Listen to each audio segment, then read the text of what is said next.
ଛୁରା ମାଡ଼ରେ ଜଣେ ମୃତ। ଏଭଳି ଏକ ଘଟଣା ଘଟିଛି ବୌଦ୍ଧ ଜିଲ୍ଲା ଗୁଦଗୁଦା ଛକଠାରେ। ଅପେରା ସାଜିଲା କାଳ। ଛୁରା ମାଡ଼ରେ ଚାଲିଗଲା ଜଣେ ଯୁବକଙ୍କ ଜୀବନ।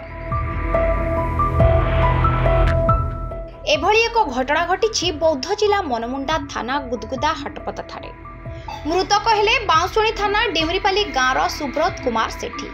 ଗତକାଲି ରାତିରେ ଜମଟାଙ୍ଗୀକୁ ବିଶ୍ୱ ଦରବାର ଅପେରା ଦେଖିବାକୁ ଯାଇଥିଲେ ସୁବ୍ରତ।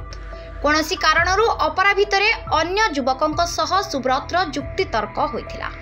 ହେଲେ କିଛି ସମୟ ପରେ ଉଭୟ ଗୋଷ୍ଠୀ ବାହାରକୁ ଆସିବା ପରେ ଉକ୍ତ ଯୁବକମାନେ ସୁବ୍ରତକୁ ଗୁଦଗୁଦା ହାଟପଦା ଛକରେ ଛୁରୀ ଭୁଷି ଦେଇଥିଲେ।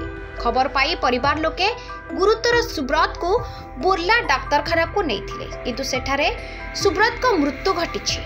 ପରିବାର ଲୋକେ ଏନେଇ ମନମୁଣ୍ଡା ଥାନାରେ ଲିଖିତ ଅଭିଯୋଗ କରିବା ସହ ଅଭିଯୁକ୍ତମାନଙ୍କୁ ଗିରଫ କରିବାକୁ ଦାବି କରିଛନ୍ତି।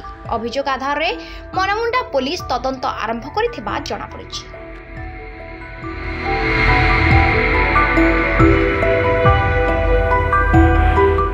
ବୌଦ୍ଧରୁ ବିଶ୍ୱାମିତ୍ର ପାଢ଼ୀଙ୍କ ରିପୋର୍ଟ, ନ୍ୟୁଜ୍ ଲକ୍ଷ୍ମୀ 7।